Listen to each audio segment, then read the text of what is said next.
FEMA insists that they have what they need for now, but the agency is already facing criticism over its response to Hurricane Helene as Milton gets closer and closer. In Florida, no sooner are they cleaning up from one storm than they're bracing for another. I'm scared.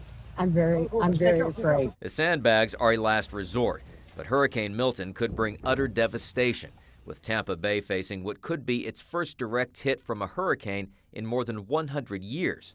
FEMA already has its hands full, still reeling from Helene, where responders are struggling to reach those cut off by extreme floods. The response has been very weak, unbelievably weak. Nobody's ever seen such a weak response. Former President Trump among those criticizing FEMA and the White House over what they see as a delayed response. The way you're asking me the question is misinformation. The White House bristled at questions about storm funding and FEMA spending hundreds of millions of dollars on migrant issues, arguing the money comes from different accounts. There's a lot of mis and disinformation being pushed out there by the former president about what is available, in particular to the survivors of Helene.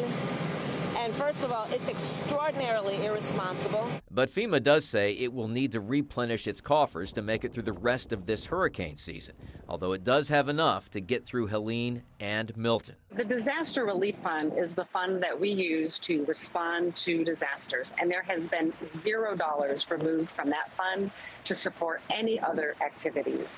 And the New York Times is reporting that FEMA does have a staffing issue, with just 9% of its personnel available to respond to Hurricane Milton or other disasters.